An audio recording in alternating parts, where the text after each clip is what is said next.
자, 102쪽 보겠습니다. 102쪽 13. 화복과 기륭은 울타리 안에 있다.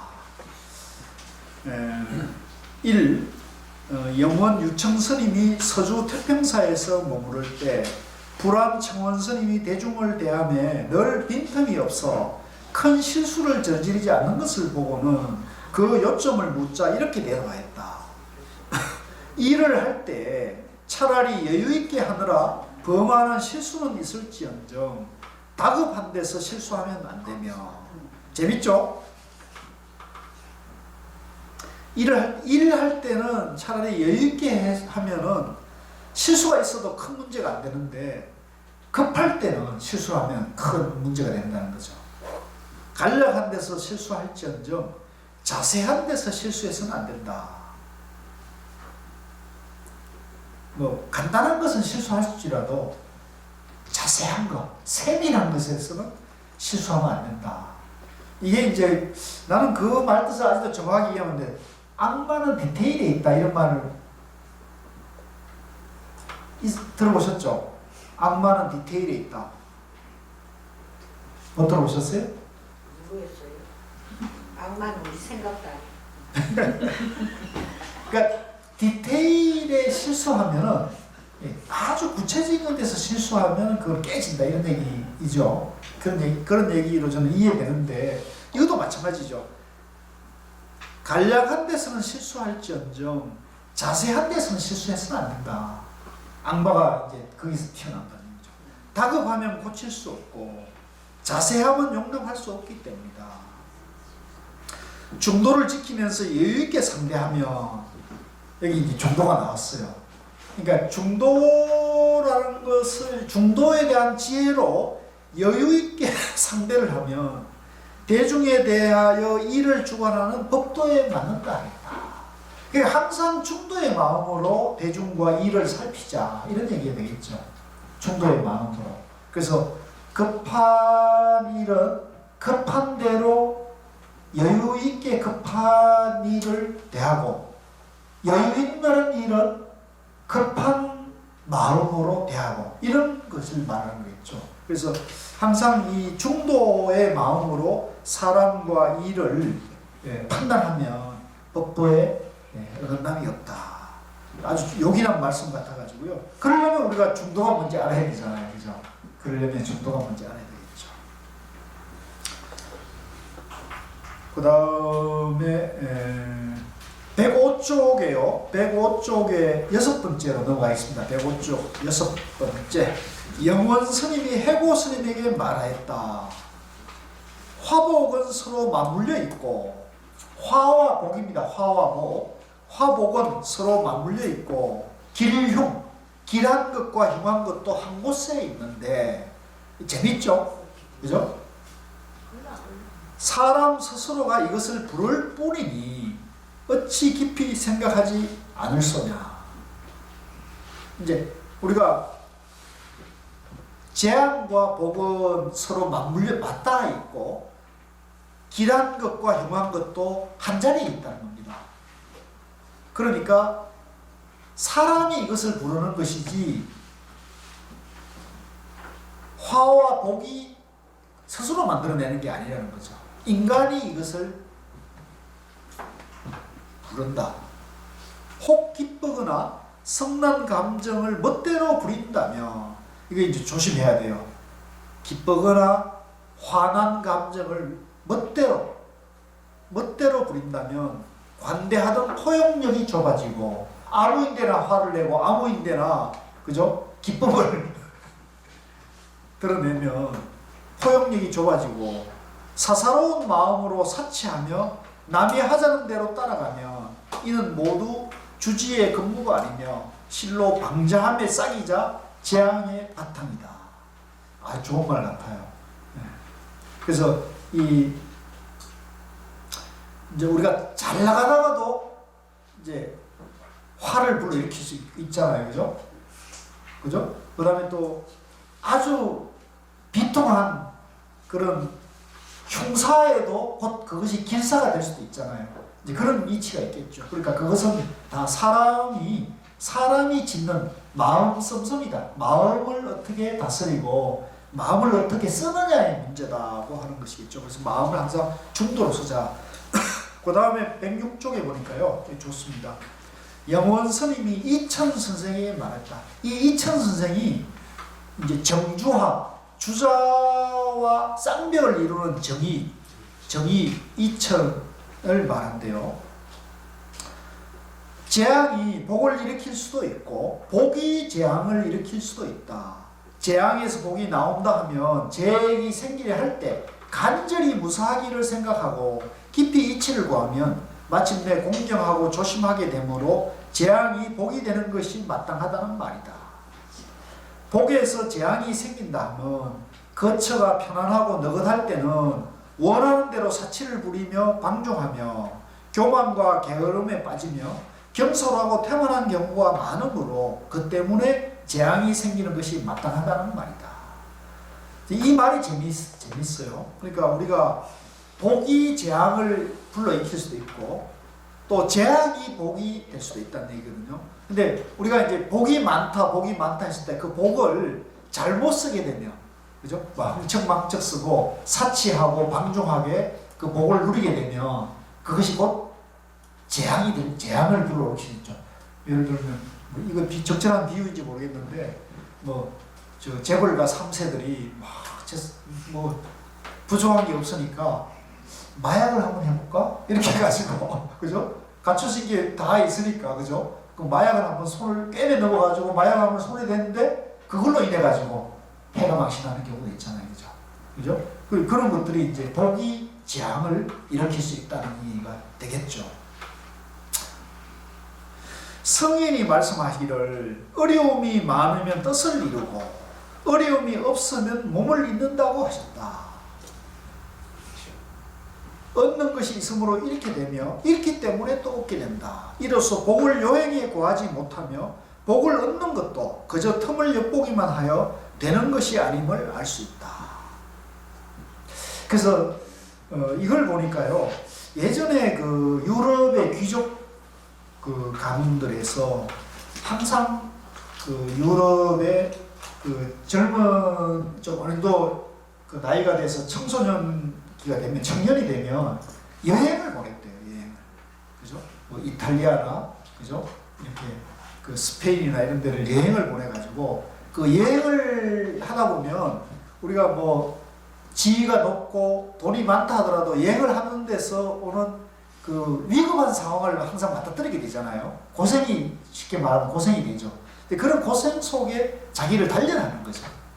그래서 우리가 귀한 자식일수록 고생을 시켜야 한다는 얘기 말이 있듯이 이제 이런 것이 이제 바로 그 얘기인 것 같습니다. 그래서 어려움이 많으면 뜻을 이루고, 그죠? 어려움이 많으면 이제 뜻이 분명해지고, 어려움이 없으면 몸을 잃는다. 이제 편안하고 뭐 모든 것이 지는 사람은 몸을 그죠? 단련하지 않잖아요. 그러니까 이제 몸을, 그래서 우리 음회장님 같은 경우는 매일 333배를 30년 넘게 하신 게 그런 어려움을 만났을 때 그 어려움을 극복하기 위해서 절을 하신 그 인연이, 그죠? 저 작년에 그런 큰 수술을 여러 번 겪으셔도 저렇게 다시 오뚜기처럼 팍 일어나셔가지고 평상심을 바로 이렇게, 사실은 저 정도 들었으면 지금 뭐 도망불출하고 어디 저 산에 가시거나 좀 쉬울 텐데 저렇게 활발하게 하시는 것도 이제 바로 이런 어려움을, 그죠? 겪으시면서 단련하셨기 때문에 그런 게 아닌가 이런 생각을 좀 해보게 됐습니다. 그래서 밑에 복스럽게 살 때 재앙을 염려하며 그 복을 보존할 수 있고, 얻고 난 뒤에 잃을까 염려하면 얻을 것이 반드시 이어져 간다. 그렇기 때문에 군자는 편안할 때 위태로움을 잊지 않고 다스려졌을 때에도 혼란함을 잊지 않는다.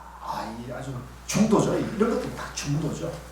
너무 그 극단에, 그죠? 집착하거나 극단에 머물지 말라는 얘기죠. 항상 잘 나갈 때는 어려울 때를 생각하고, 어려울 때는 잘 나갈 때를 대비하고, 그렇게 되면 좋겠습니다.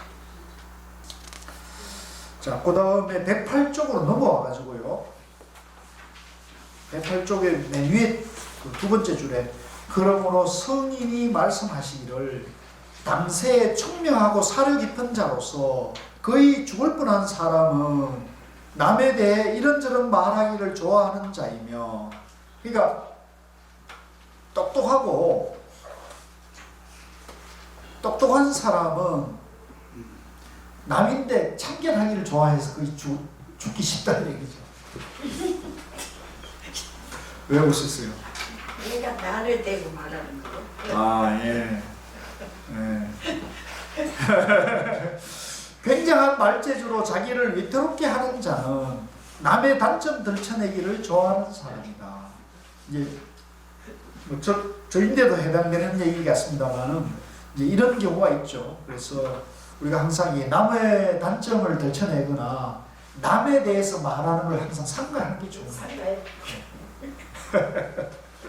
근데 또 이제 좋은 버선 또 그걸 보고 또 얘기해 줄 수 있어야 되겠죠. 또 그리고 또 그 지혜를 가진 사람은 쓴소리에 대해서 항상 그죠? 쓴소리를 모약으로 받아들일 수 있는 그런 덕이 또 있어야 됩니다. 자, 11. 영원 스님이 각범 스님에게 말하였다. 그대가 남쪽 지방에 있을 당시 능음경을 공부하여 특별히 주석을 썼다 하던데 이것은 모자란 나로서는 원치 않는 바이다. 자, 그거 밑줄 그으셔야 됩니다.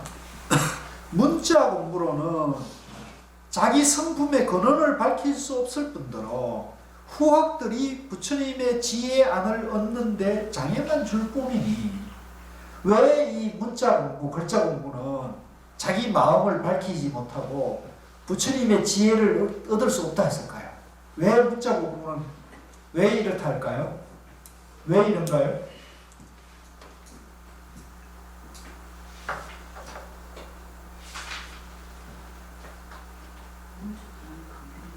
그 뒤에 나와 있네, 그죠? 그것은 남을 통해 이해함으로써 문자 공부는 결국은 문자를 새기게 되니까 남을 통해서 그 문자도 남이 지어놓은 거 아닙니까?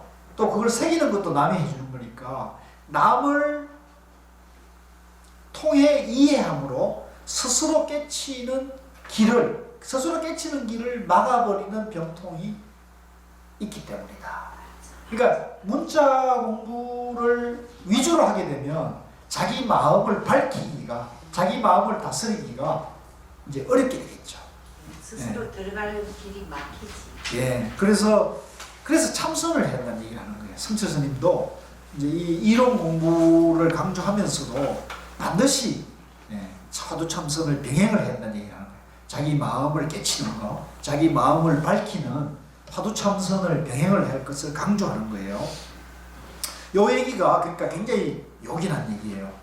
그러므로 말재주만 늘리면 천박한 지식만 세해지고 아르마리를 키워주면 끝내 묘한 깨달음을 극진히 하기는 어렵다. 왜냐하면 아르마리가 자꾸 조작되면 내가 안다 이래가지고 참말로 자기 마음을 깨달음으로 만들려고 하지는 않겠죠. 자기가 다 아니까.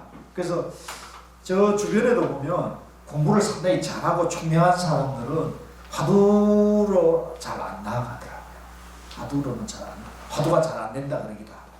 왜냐하면 자기가 다 안다고 생각하니까, 머리로는 다 풀리니까, 그죠? 근데 이제 그런 사람이 자기 마음을 다스리거나 자기 마음을 밝히기는 좀 어렵죠.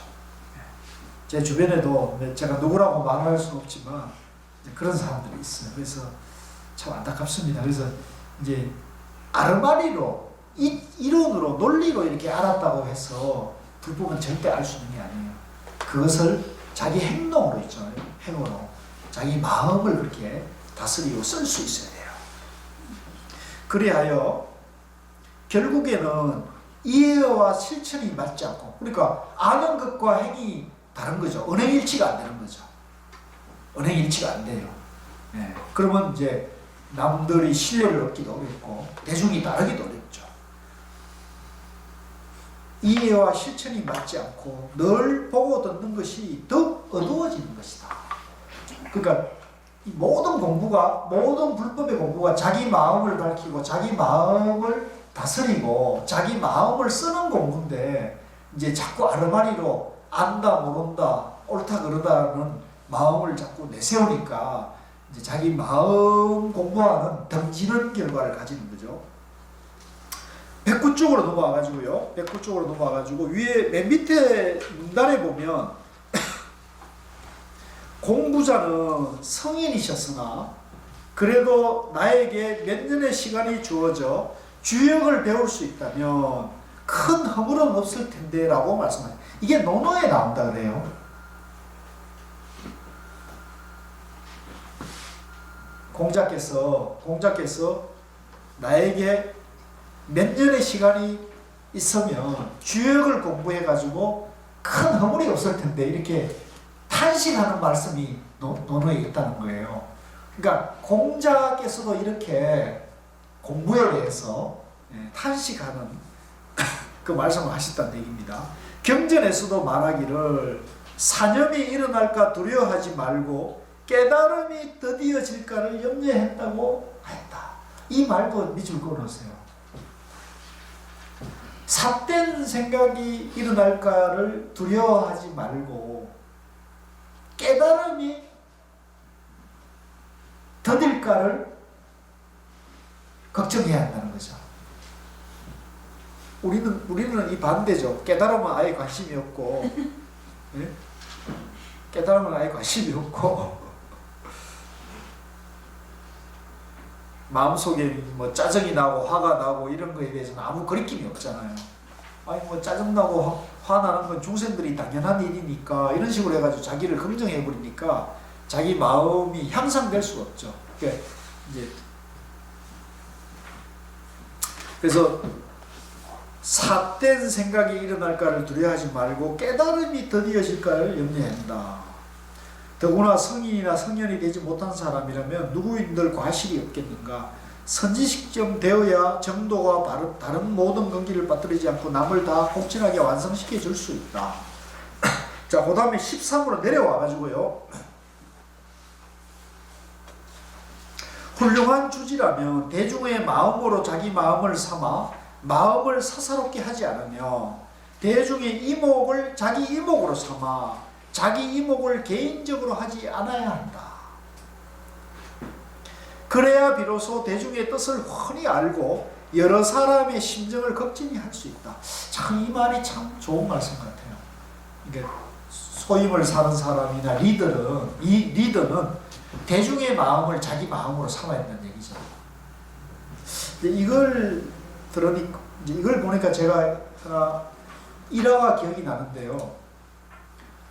옛날에 만해 스님이 그 불교라는 잡지를 일제강점기에 불교라는 잡지를 편찬을 했는데요. 그 지압 이종옥 스님이라고 이제 월정사 주지를 하시고 독립운동을 하신 분이에요. 이제 오대사를 살리고 또 조계사를 창건하신 분인데 조계종을 재건하신 아주 일제강점기 때 대단한 그런 그 수완을 발휘했던 그런 대단한 분인데 이분이 이제 그 조선불교 경무원, 조선불교 중앙 경무원 이제 총무 그 이사, 총무 서기가 됐던가 봐요. 그러니까 지금으로 말하면 총무원장이 되니까 만해스님이 거기에 대해 인물평을 하면서 지암 이종옥 스님이 그 취임사에 하신 말이라고 이렇게 인용을 했어요. 그게 뭐라 그러냐면 지암 스님이 총무원장에 취임하면서 이렇게 말했대요. 저는 아무런 생각이 없습니다. 그저 저는 조선 불자들의 생각이 저인데 왔다가 제 밖으로 나가고 조선 불자들의 뜻이 교문으로 들어왔다가 교문 밖으로 나가도록 하는 생각밖에 없습니다. 이렇게 얘기를 했다는 거예요. 제가 그걸 보고 지금 이 생각이 났어요. 이제 이걸 보셨든지 아니면 그걸 그 이치를 알았던 것 같아요. 그러니까 어떤 삿된 생각, 사심을 가지고 소인을 보는 게 아니라 당신은 오직 대중들, 그죠? 대중들 뜻을만을 살피고 대중들의 뜻이 들어왔다가 나가도록 하겠다 이 얘기잖아요. 그러니까 이 얘기하고 대중의 이목을 대중의 눈과 귀를 자기 눈과 귀로 삼고, 그죠? 대중의 마음을 내 마음으로 삼겠다는 거죠. 우리는 반대 아닙니까? 우리는 지도자들이 자기 뜻을 국민의 뜻으로 만들고 이런 엉터리들이 이제 있을 수 있죠, 그죠? 그러니까 대중의 마음으로 자기의 마음을 삼으면 좋고 싫은 감정을 바로 대중과 함께 하여 좋아해도 삿되지 않고 싫어해도 어긋나지 않게 된다. 그러니 무엇 때문에 자기 속마음에 사사롭게 맡겨 아첨을 달게 받아들이겠는가? 아, 좀 멋지지 않습니까? 이런 큰, 그죠? 큰 도인의 마음. 예. 아, 저는 아주 이게 참 좋은 것 같아요. 예. 자, 그 다음에, 야, 워낙 너무 좋은 게 많아가지고요. 좀 시간이 없어서 이제 뭐 거의 하나만 하고 마쳐야겠네요. 자, 119쪽으로 넘어가겠습니다. 119쪽 하나만 하고 마칠게요. 그 도는 믿음에 달려 있고 믿음은 진실에 달려 있다. 아, 이 얘기가 저는 참 좋아요. 도를 배우는 일은 믿음에 달려 있고, 그러니까 우리가 참선이나 이 불도를 공부할 때요, 믿음이 없으면 안 돼요. 믿음 굉장히 중요합니다. 신심이 있어야 된다는 얘기예요. 신심. 믿음을 갖게 하는 것은 진실에 있다. 그러니까 이 믿음은 또 자기가 믿음이 돈독해 주려면 진실해야 한다는 얘기, 성실해야 한다는 얘기예요. 성실해야 한다는 얘기는 제가 조금 우스갯소리를 하면 공부하는 때는 공부하러 와야 되는 거예요. 그죠? 공부할 때는 공부하도록 약속을 지키는 거. 그래서 뭐 이제 우리가 보통 그 사회생활이나 직장생활을 하게 되면 불가피한 일들이 생기거든요. 그래서 이제 불가피한 일이 생기는 것을 예비해서 항상 공부할 때는, 예를 들면 월요일 저녁에 나는 이제 인재원에 가서 참선 공부한다, 경전 공부했다 그럴 때는 사방팔방에 나는 월요일 날 불교 공부한다는 걸 알려야 되는 거예요. 그래서 사방팔방에 이 월요일 저녁에는 나를 못 건드리게 미리 다 이렇게 광고를 해놓는 것도 한방편인 거죠. 그죠? 뭐 가족이나 주변에 도반들이나 친구들이 있다 이럴 때 월요일 날에는 차가 없어도 나는 공부하러 간다, 이런 게 있어야 된다는 얘기죠. 이제 그게 이제 그래도 이제 일이 생기기 마련이긴 하죠. 그런데 이제 이 얘기입니다. 그러니까 꼭 뭐 100% 그렇게 할 수는 없지만 항상 그 마음, 저 우리 뒤에 선생님이 지금 오셨는데 저는 저런 마음이에요. 1시간 늦어도 공부하러 간다. 저는 이게 굉장히 중요하다고 보거든요. 보통 사람 같으면 아이고 뭐 1시간 늦었으니까 안 가고 말지 이렇게 될 수가 있는데, 이게 신심을 자라게 하는 힘인 거예요. 1시간 늦어도 끝날 때라도 가는 거. 이게 이제 사실은 저 바쁜데 이까지 오려면 아마 1시간 좋게 걸렸을 거예요. 그죠? 이 오는데 1시간 걸리고, 그죠? 그 오는 과정이 바로 공부가 되는 거예요. 또 가는데, 집에 가는 이런 것들이 다 공부거든요. 그래서 공부를 여기 와가지고 꼭 경전 보고 이제 강을 듣는 것만이 공부가 아니에요. 이 오면서의 마음가짐 준비, 가면서의 마음가짐, 이런 것들이 다 공부거든요. 그래서 그것이 바로 이 말인 겁니다. 도를 배우는 일은 믿음에 달려 있고, 믿음을 갖게 하는 것은 성실에 있다. 성실에. 말을 이루는 것, 실천하는 겁니다. 마음속에 진실이 있어야 대중들이 의심하지 않으며, 자기에게 믿음이 있어야 솔직하게 남을 가르칠 수 있으니, 자기 자신이 자기를 믿지 못하거나 자기가 도를 믿지 못하면 남을 어떻게 가르칠 수 있겠습니까? 자기가 자기 도에 동의하고 공감하고 열정이 있어야 되잖아요. 그렇죠? 그렇지 않습니까? 자기가 옳다고 생각해야 되잖아요. 생각하건대 믿음과 진실은 도움만 될 뿐 아니라 손해될 것은 없다. 아, 이것도 멋있잖아요. 믿음과 진실은 손해볼 것이 없다는 거죠. 그건 도움이 된다. 왜? 내 마음을 진실되게 하고 참되게 하고 내 마음을 행복하게 하니까, 내 마음의 지혜를 밝히는 거니까. 이건 손해볼 것이었다는 거죠. 그래서 저는 뭐 외람됩니다만은 바른 불법 공부, 바른 불교를 공부하는 사람은 절대로 손해볼 것이 없다. 진실이 되고 지혜롭고 행복하게 하는 길이니까. 그렇지 않습니까? 근데 이제 이런 건 있어요. 삿된 공부를 하게 되면 거꾸로 될 수가 있는 거예요. 삿된 공부를 하면. 그래서 이제 삿된 도를 가리키느냐, 바른 도를 가리키느냐를 누가 알 수 있습니까? 누가 알아야겠습니까? 본인이 판단. 그렇죠. 본인이 굉장히 중요한, 이게 굉장히 중요한 거예요. 그래서 저는 우리 불교 인재원이 이제 엄회장님 모시고 이렇게 어른들 모시고 우리가 지향해야 될 방향은 정견과 사견을 구분할 수 있는 안목을 갖추는 것이면 좋다고 봅니다. 정견과 삿된 소견을 구분하는 것. 본인이 같이. 네. 그래서 이제 저는 다시 정리하자면 정견은 중도 연기, 무화국에 입각해서 법을 설하고 있는다는 거예요.